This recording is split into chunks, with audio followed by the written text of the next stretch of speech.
আকাশবাণী কলকাতা। স্থানীয় সংবাদ পড়ছে ধৃতি সেন শর্মা। বিশেষ খবর হলো, হকারদের স্বার্থ রক্ষা করে ফুটপাত এবং সরকারি জায়গা দখলমুক্ত করা হবে বলে মুখ্যমন্ত্রী জানিয়েছেন।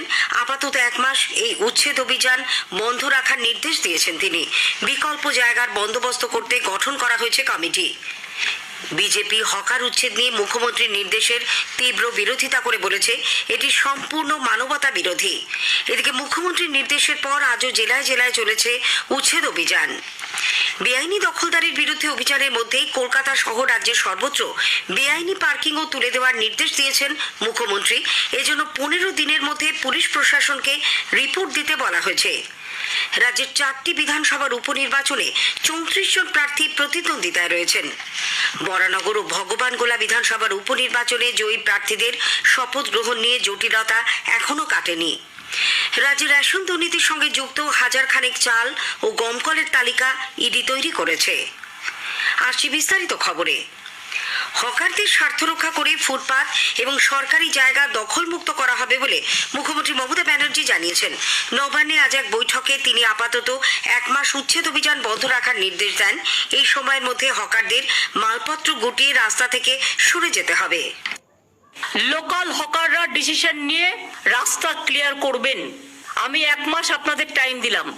আমরা কেউ ভাঙতে যাব না, উচ্ছেদ করতে যাব না। লোকালি কথা বলে নিজেদের মধ্যে ঠিক করবেন। বাদ বাকি ববি যে স্টল করেছে কর্পোরেশনে, সেই স্টলটা আরেকটু আপডেট করে সব মিউনিসিপ্যালিটিতে একই রকম দেবে, যাতে সবাই একটা মাথা রাখার জায়গা পায়। আর একটা গোডাউন থাকবে, যে গোডাউনটায় রাতে সেই জিনিসগুলো তুলে রাখতে পারবে, সেটা খুব একটা বেশি দূরে যেন না হয়। রাজ্যের বিভিন্ন পুরসভায় মেয়র, জেলা শাসক ও পুলিশ কর্তাদের নিয়ে ওই বৈঠকে মুখ্যমন্ত্রী বলেন, হকার উচ্ছেদ তার উদ্দেশ্য নয়, তবে রাস্তা ও সরকারি জায়গা জবরদখল কখনোই মানা হবে না। তিনি আরো বলেন, কারো রুটি রুজি কেড়ে নেওয়ার অধিকার সরকারের নেই, কিন্তু আইন মানতে হবে, সৌন্দর্য বজায় রাখতে হবে। হকারদের জন্য বিকল্প জায়গার বন্দোবস্ত করতে মুখ্যমন্ত্রী একটি কমিটি গঠন করেছেন। কলকাতায় মেয়র ফিরহাদ হাকিমের নেতৃত্বে ওই কমিটি হাতিবাগান, ধর্মতলা, গড়িয়াহাট সহ বিভিন্ন এলাকায় সমীক্ষা চালাবে। তারপর এই ব্যাপারে চূড়ান্ত সিদ্ধান্ত নেওয়া হবে। প্রত্যেক জেলায় হকারদের জন্য জায়গা নির্দিষ্ট করতে পুর সচিব জেলায় জেলায় সমীক্ষা চালাবেন। 3 মাসের মধ্যে সমীক্ষা করে পুনর্বাসনের ব্যবস্থা নেওয়া হবে। মুখ্যমন্ত্রী বলেন, রাজ্যের 128টি আরবান লোকাল বডি এলাকায় হকার ভেন্ডিং কমিটি তৈরির কথা বলা হয়েছে। এবার সেই কমিটিকেও নজর রাখতে হবে। আজকের বৈঠকে মুখ্যমন্ত্রী সমস্ত পুর এলাকায় ফুটপাতে হকার বসার সুনির্দিষ্ট নিয়ম করে দেওয়ার নির্দেশ দেন। তিনি বলেন, আগুন লাগার ঝুঁকি কম এমন জিনিস দিয়ে স্টল বানাতে হবে। প্রতিটি স্টলেরই নম্বর থাকবে। একজন হকার একটি করে স্টল পাবেন। বৈধ হকারদের চিহ্নিত করতে পরিচয়পত্র দিতে বলা হয়েছে। এছাড়াও গত 2 দিনে যে হকারদের সরিয়ে দেওয়া হয়েছে তাদের একটি তালিকা তৈরি করতে বলেছেন মুখ্যমন্ত্রী। তারা স্থানীয় বাসিন্দা কিনা তা খতিয়ে দেখার পাশাপাশি তাদের আর কোনো রোজগারের পথ আছে কিনা সে কথাও বিবেচনা করে দেখা হবে। প্রয়োজনে অন্য জায়গায় তাদের দোকান করতে দেওয়া হবে। স্থানীয় নেতা ও পুলিশ যাতে হকারদের কাছ থেকে চাঁদা না তোলে সে ব্যাপারেও কড়া হুঁশিয়ারি দেন তিনি। বিরোধী দলনেতা শুভেন্দু অধিকারী হকার উচ্ছেদ নিয়ে মুখ্যমন্ত্রীর নির্দেশের তীব্র বিরোধিতা করেছে। তিনি আজ সাংবাদিকদের বলেন, এই অভিযান সম্পূর্ণ মানবতা বিরোধী এবং সরকার ও শাসক দলের দম্ভের প্রতিফলন। এটাকে হকার উচ্ছেদ বা জনগণের স্বার্থের কাজ বলা যায় না। এটাকে মানবতা বিরোধী লোকসভা নির্বাচনে পশ্চিমবঙ্গে 29টা আসন পাওয়ার দম্ভের বহিঃপ্রকাশ বলে আমি মনে করি। আগামীকাল সিদ্ধান্ত পুনর্বিবেচনা না হলে আগামী পরশু থেকে যেখানে হকার উচ্ছেদ করবে সেখানে পশ্চিমবাংলার জনগণকে, এলাকার ক্লাব, প্রতিষ্ঠান, জনপ্রতিনিধি, বিজেপির কার্যকর্তা, তাদের সকলকে আমি অনুরোধ করব বিরোধী দলনেতা হিসাবে বাধা দিন। এদিকে মুখ্যমন্ত্রীর নির্দেশের পর কলকাতা সহ রাজ্যের বিভিন্ন জেলায় আজও দখলদার উচ্ছেদ অভিযান চলে। বেআইনি দখল হটাতে কলকাতার মাঝেরহাট ও তারাতলায় পুলিশ সমস্ত দোকানপত্র বুলডোজার দিয়ে ভেঙে দেয়। তারাতলায় বেআইনিভাবে তৈরি বিজেপির অফিসও ভেঙে দেওয়া হয় বলে জানা গেছে। বরানগরের ডানলপ মোড়ে সকাল থেকে চলে হকার উচ্ছেদের কাজ। প্রায় 50 জন হকারকে উচ্ছেদ করা হয়। গড়িয়া ও সোনারপুর এলাকাতেও চলে উচ্ছেদ অভিযান। শিলিগুড়িতে হাসপাতাল মোড় সংলগ্ন এলাকায় ফুটপাত দখল মুক্ত করতে পুরসভার অভিযান চালানো হয়। যে সমস্ত ব্যবসায়ী সেখানে পসরা সাজিয়ে বসেছিলেন তাদের জিনিসপত্র সরিয়ে দেওয়ার পাশাপাশি ব্যবসায়ীদের সতর্ক করে দেওয়া হয়। এদিকে বেআইনিভাবে জমি দখলের অভিযোগে জলপাইগুড়ির ডাবগ্রাম ফুলবাড়ির দাপুটের তৃণমূল কংগ্রেস নেতা দেবাশিস প্রামাণিকের সঙ্গে বিমল রায় ও মোহাম্মদ কালাম নামে আরো 2 জনকে পুলিশ গ্রেপ্তার করেছে। ধৃত 3 জনকে আজ জলপাইগুড়ি আদালতে তোলা হলে 7 দিনের পুলিশ হেফাজতে পাঠানো হয়। শাসক দলের ব্লক সভাপতি দেবাশিস ও বাকি দুজনের বিরুদ্ধে জমি জবরদখল ছাড়াও প্রাণে মারার হুমকি সহ একাধিক অভিযোগ রয়েছে। বেআইনি দখলদারির বিরুদ্ধে অভিযানের মধ্যে কলকাতা সহ রাজ্যের সর্বত্র বেআইনি পার্কিং তুলে দেওয়ারও নির্দেশ দিয়েছেন মুখ্যমন্ত্রী মমতা ব্যানার্জি। ওই নির্দেশ কার্যকর করার জন্য 15 দিনের মধ্যে পুলিশ প্রশাসনকে রিপোর্ট জমা দিতে বলা হয়েছে। নবান্নে আজকের বৈঠকে মুখ্যমন্ত্রী স্পষ্ট জানান, টাকা নিয়ে বেআইনিভাবে পার্কিং করা চলবে না।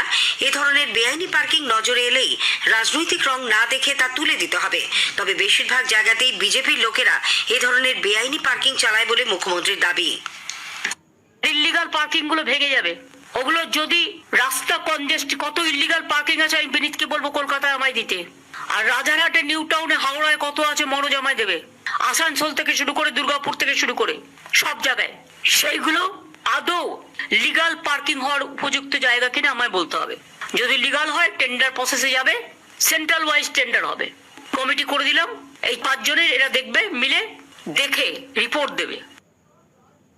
কলকাতায় বেআইনি পার্কিং এর বিরুদ্ধে ব্যবস্থা গ্রহণের জন্য নগরপাল বিনীত গোয়েল এবং জেলাগুলির ক্ষেত্রে এডিজি আইন শৃঙ্খলা মনোজ ভার্মার উপর দায়িত্ব দেন মুখ্যমন্ত্রী। পশ্চিম বর্ধমানের আসানসোলে পুকুর ভরাট করে আরএসএস এর 3তলা ভবন তৈরির অভিযোগ খতিয়ে দেখতে পুর নিগম, ভূমি ও ভূমি রাজস্ব বিভাগ এবং পুলিশের আধিকারিকরা সেখানে যান। বিভিন্ন নথিপত্র তারা দেখতে চান। সংগঠনের পক্ষে আইনজীবী জানান, পুকুর ভরাট করে যে এই ভবন হয়নি সেই সংক্রান্ত সমস্ত নথি তাদের কাছে আছে। তবে সেগুলি পেশ করার জন্য তারা 15 দিন সময় চেয়েছেন। স্থানীয় সংবাদ শুনছেন আকাশবাণী কলকাতা কেন্দ্র থেকে। রাজ্যের 4টি বিধানসভার উপনির্বাচনে মোট 34 জন প্রার্থী প্রতিদ্বন্দ্বিতার আসরে রয়েছেন। এর মধ্যে উত্তর দিনাজপুরের রায়গঞ্জ, উত্তর 24 পরগনার বাগদা ও কলকাতার মানিকতলায় 9 জন করে এবং রানাঘাট দক্ষিণে 7 জন প্রার্থী রয়েছেন। উল্লেখ্য, এই 4 আসনে ভোট নেওয়া হবে 10 জুলাই। প্রার্থীপদ প্রত্যাহারের সময়সীমা শেষ হয়েছে গতকাল। ভোট গণনা 13 জুলাই। মুখ্যমন্ত্রী মমতা ব্যানার্জি বরানগর ও ভগবানগোলা বিধানসভা কেন্দ্রের উপনির্বাচনে জয়ী প্রার্থীদের শপথ গ্রহণ নিয়ে রাজ্যপালের ভূমিকার কড়া সমালোচনা করেছেন। তিনি বলেছেন, রাজ্যপালের উচিত অধ্যক্ষ বা উপাধ্যক্ষকে শপথ বাক্য পাঠ করানোর দায়িত্ব দেওয়া। অন্যদিকে রাজ্যপাল সিভি আনন্দ বোস আজ এক্স হ্যান্ডেলে এক বার্তায় বলেছেন, সংবিধানের 188 নম্বর ধারা অনুযায়ী রাজ্য বিধানসভা বা বিধান পরিষদের প্রত্যেক সদস্যকে সভাকক্ষে বসার আগে শপথ গ্রহণ করতে হবে। শপথ না নিয়ে সভাকক্ষে সদস্য হিসেবে বসলে বা ভোটাভুটিতে অংশ নিলে সংশ্লিষ্ট সদস্য দিন প্রতি 500 টাকা জরিমানা দিতে বাধ্য থাকবেন বলে 193 ধারায় উল্লেখ রয়েছে। এই অর্থ ঋণ হিসেবে রাজ্যের কাছ থেকে আদায় করা হবে। নবনির্বাচিত বিধায়কদের শপথ গ্রহণ করানোর রেওয়াজ সম্পর্কে অধ্যক্ষ তার চিঠিতে যা বলেছেন তা ব্যাখ্যাতীত বলে মন্তব্য করেছেন রাজ্যপাল।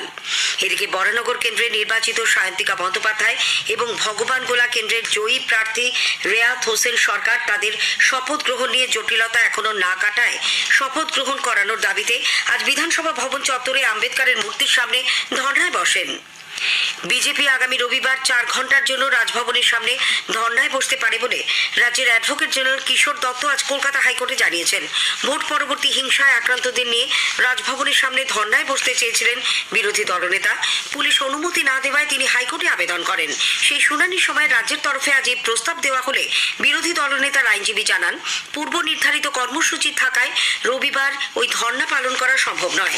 বিজেপি অন্য একটি ধর্নায় বসতে চাওয়ায় রাজ্যের মতামত পরে জানানো হবে বলে আদালতে জানিয়েছেন অ্যাডভোকেট জেনারেল। বিধানসভার শিল্প ও বাণিজ্য বিষয়ক স্থায়ী কমিটির চেয়ারম্যান মুর্শিদাবাদের নবগ্রামের বিধায়ক কানাই চন্দ্র মণ্ডল কারখানা পরিদর্শনে বেরিয়ে আজ গলসির কাছে রাস্তায় অসুস্থ হয়ে পড়েন। তাকে বর্ধমান মেডিকেল কলেজ হাসপাতালে ভর্তি করা হয়েছে। তার অবস্থা অবশ্য স্থিতিশীল বলে জানা গেছে। পশ্চিমবঙ্গের রেশন দুর্নীতির সঙ্গে প্রত্যক্ষ বা পরোক্ষভাবে যুক্ত 1000 খানেক চাল ও গমকলের তালিকা তৈরি করেছে ইডি। সূত্রের খবর, এই কেলেঙ্কারিতে প্রাক্তন খাদ্য ও সরবরাহ মন্ত্রী জ্যোতিপ্রিয় মল্লিক সহ জেলবন্দি অভিযুক্তদের সঙ্গে যোগাযোগ থাকার ভিত্তিতে তালিকা তৈরি করা হয়েছে। জানা গেছে, ন্যায্য মূল্যে খাদ্যশস্য বন্টন ব্যবস্থায় ভালো মানের চাল ও গম সংগ্রহ করে এইসব মিলে পাঠানো হতো। নদিয়ার কৃষ্ণনগরে হেলেন কেলার স্মৃতি বিদ্যা মন্দিরে 20 শয্যা বিশিষ্ট এক ছাত্রী আবাসের আজ সূচনা হয়েছে। এর আনুষ্ঠানিক উদ্বোধন করেন অতিরিক্ত জেলা শাসক ইজাজ আহমেদ। দৃষ্টিহীন ও মুখ বধিরদের মতো বিশেষ চাহিদা সম্পন্ন ছাত্রছাত্রীদের এখানে পঠন পাঠন হয়। এতদিন এখানে ছাত্রদের আবাস থাকলেও ছাত্রীদের কোনো হস্টেল ছিল না। কলকাতা প্রিমিয়ার লিগ ফুটবলে আজ ডায়মন্ড হারবার এফসি 2-1 গোলে ইউনাইটেড স্পোর্টস ক্লাবকে হারিয়ে দিয়েছে। সুরুচি সংঘ একই ব্যবধানে কালীঘাট মিলন সংঘকে পরাজিত করেছে। শেষ করার আগে স্থানীয় সংবাদের বিশেষ কিছু অংশ আরও একবার। হকারদের স্বার্থ রক্ষা করে ফুটপাত এবং সরকারি জায়গা দখলমুক্ত করা হবে বলে মুখ্যমন্ত্রী জানিয়েছেন। বেআইনি দখলদারির বিরুদ্ধে অভিযানের মধ্যেই কলকাতা সহ রাজ্যের সর্বত্র বেআইনি পার্কিংও তুলে দেওয়ার নির্দেশ দিয়েছেন তিনি। স্থানীয় সংবাদ শেষ হলো।